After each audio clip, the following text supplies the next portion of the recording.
and good morning. Welcome to another episode of the DA Lifestyle. So for today, we will be having a DIY tutorial on how to do your change oil and change ATF for your vehicle. So what I have with me is a DA64W Suzuki Every Wagon Turbo 4x2. So let's go to the tools that we will need. So first one is the chain wrench. So for the chain wrench, ito yung gagamitin natin to turn the oil filter. So later on, I will demonstrate to you kung paano natin ito gagamitin. Another one would be the 14mm socket. So this is to be used for the ATF plug and the oil drain plug. Now this will vary per vehicle, okay? But for this specific vehicle na nasa gilid ko, the Suzuki Every Wagon, for this type of model, ang gamit niya is yung 14. Now once again, it may vary from vehicle to vehicle. Okay. Next one is the oil filter. So gagamitin natin na oil filter is yung Vic na C110 oil filter. So as you can see guys, ito yung gagamitin natin for today. So kagandahan itong Vic is from what I've read sa reviews, this is original and at least it's really made in Japan. Okay, next one. So next one, actually kahit yung multigrade lang na oil, pwede na yun. Pero for what we will use for this specific unit is the Castrol Magnatec 10W40 semi-synthetic engine oil. So yun, the owner of this unit decided to invest sa mas medyong may kamahalan ng oil. So this is semi-synthetic, but multigrade perfectly works. Okay, so pwede na yung multigrade. Nag-go on the extra mile lang yung owner nito. Okay, so you will need 3 liters of these. Okay, you will need 3 liters. Okay, so for the next one, for your ATF, you will need 2 liters of ATF. So what I have here is a top 1 Formula 1 Super ATF. So ayan. So yun, 2 liters ng ganito. Okay, let's get started. Okay, so let's now go to the underside of this vehicle. Unahin natin si oil drain plug. Okay, so yun, after placing a container, yan, usually dapat is oil pan, aftermarket oil pan gagamitin natin. Since ito yun siya, actually nandito, I'll show you guys. So nandito yun, ito yun. Okay. But this container, this cooking container works perfectly fine naman. So that's what I will use for this tutorial. Okay. So, using your 14mm, luluwagan natin siya. So, this one, ito yung luluwagan natin. So, 14mm. Okay. So, set up ko lang to. Okay. Yan. Perfect. So, as for this one, just rotate counterclockwise to loosen.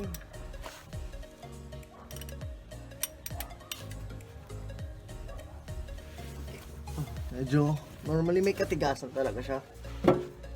Okay, yan. So lalawagan na natin. Lagay na natin yung ating pan.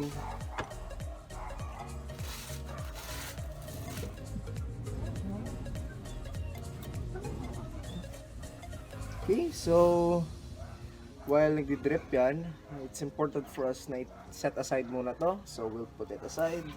Okay, so while that's draining, let's now go to the oil filter. Okay, so normally guys, merong oil filter guard na in place dito sa oil filter for wagon units. So for this one, natanggal ko na head. So you will be using a 13mm for that one. So tatanggalin nyo lang yung oil filter guard dito, okay, and yung sa side. Okay, so let's start. Let's get our chain wrench.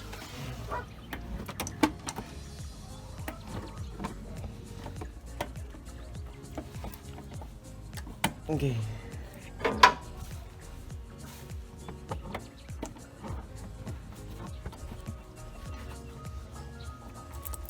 Okay. So turn counterclockwise. Okay.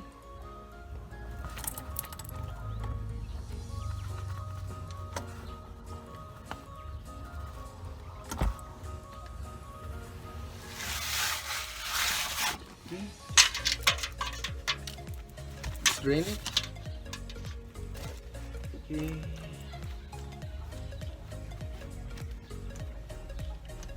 So madali lang siya with the chain wrench. Okay. Sige. Kita nyo guys, tumutulo na siya. Okay. So, pwede natin itong kamayin.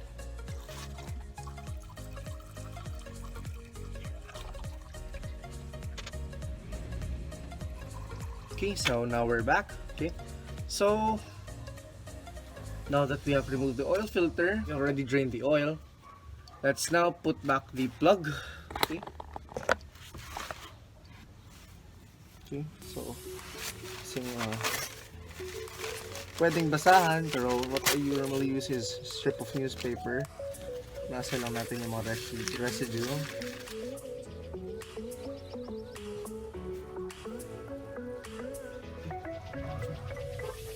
Okay, so make sure not to over torque it. Okay. So now let's go to the filling of the new oil. So, to open it, okay, meron lang dalawang latches dito. So, normally nakaganyan yan. Just pull, then, ganun. Same sa kabila, okay? Same sa kabila. Normally nakaganyan yan. Just pull, and release. Okay, so, let's now open the oil fill port. So it's this one. Kita nyo guys. This one, yung black sa baba. So we need to turn that counterclockwise. So open natin.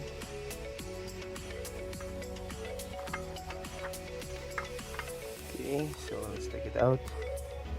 We will need a funnel for this one. So now that we have applied our makeshift funnel, let's go get our oil.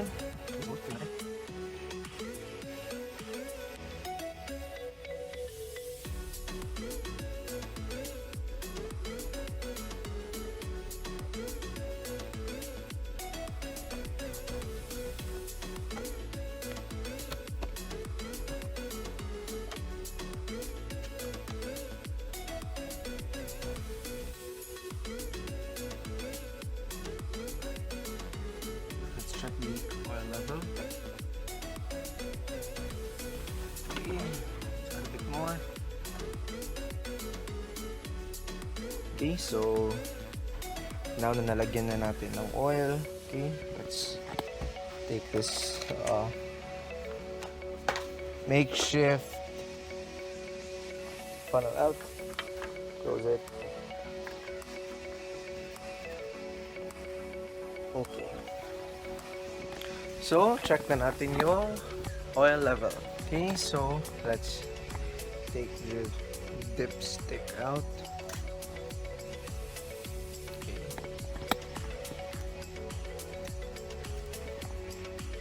Yun, sakto siya. I don't know if klaro. Kaya sakto lang siya. Nasa may upper dot. As you can see, yan, yung focus. Yan guys, so yun, nasa below the upper dot lang siya, so that's perfect already. So it's a good thing guys na yung 3 liters nyo, kasi yung exactness, kumbaga yung bibilhin yung oil is total of 3 liters, pero yung magagamit is nasa 2.8 liters lang.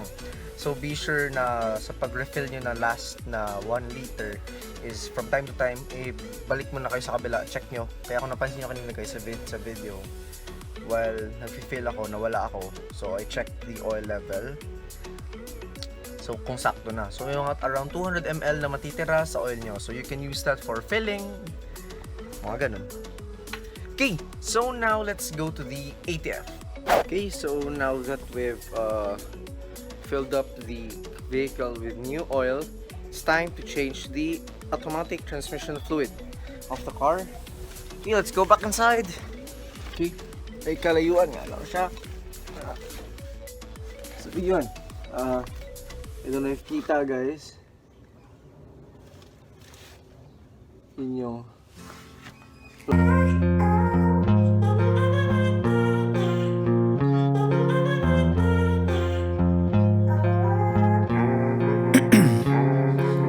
ice in my veins, I've been driving this train. Years in this lane, there's no stopping this flame. Cause I came to the game and I changed it to play how I like, rearranged it to my own domain. Yeah, I got what it takes, made lots of mistakes, taking shots, skipping breaks, feeling lost, feeling great, popping off, singing straight, never stopped, never changed. All the squad here to play and I've got something to say, yeah. I work hard each and every day, I get lost in the words I say. I don't push pause, no I push play. I won't stop till I make a change. I withdraw on the things I make. I turn flaws into flawless traits. I build tall, never capped in space. I won't stop till I hear him say, oh, oh, la la la la la la.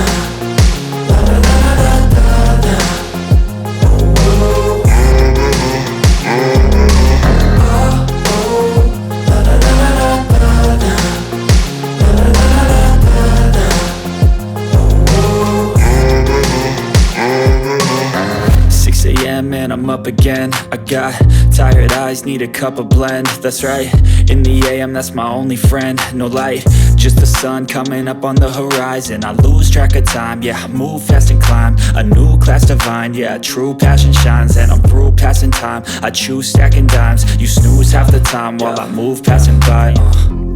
I work hard each and every day, I get lost in the words I say. I don't push pause, no I push play. I won't stop till I make a change. I withdraw on the things I make. I turn flaws into flawless traits. I build tall, never capped in space. I won't stop till I hear him say, oh, oh, la la la la la la. La la la la la la. Oh, oh. Oh, oh, la la la la la la. La la la la la.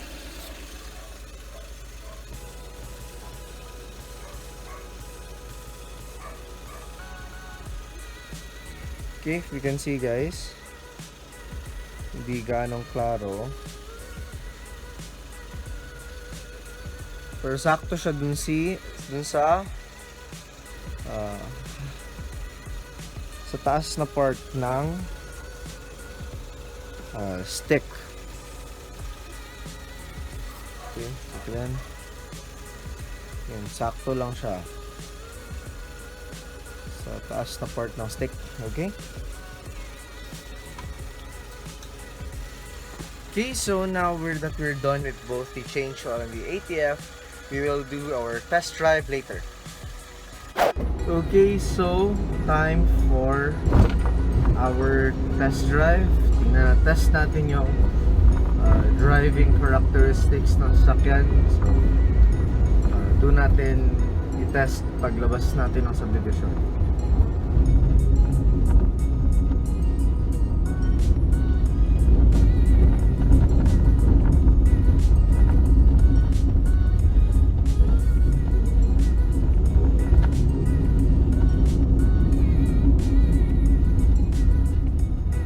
Okay, so since palabas tayo subdivision, cross lang natin itong intersection.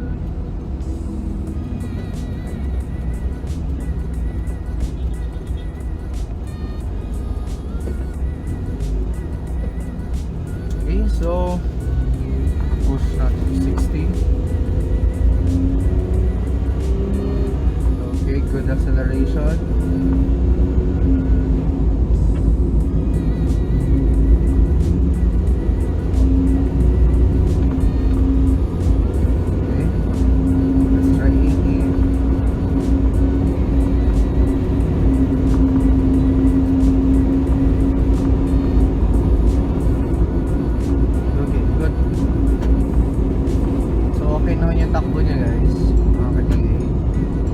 After the change oil, merong significant changes talaga. Okay, so final check natin is check natin yung pang-ilalim later for any leakage. Upon checking, wala namang pulo. Wala namang pulo ng oil, so it is successful change oil and change ATF. So yun yung dapat natin i-check. Okay, so yun guys, that would be the end of our tutorial for today. Okay, thank you very much for watching. I hope marami kayong natutunan. If you have any questions, please feel free to comment down below, or if may suggestions kayo for other future episodes, okay? And once again, please don't forget to subscribe to my channel. Please do click the notification bell. And if you do like this video, please click on like.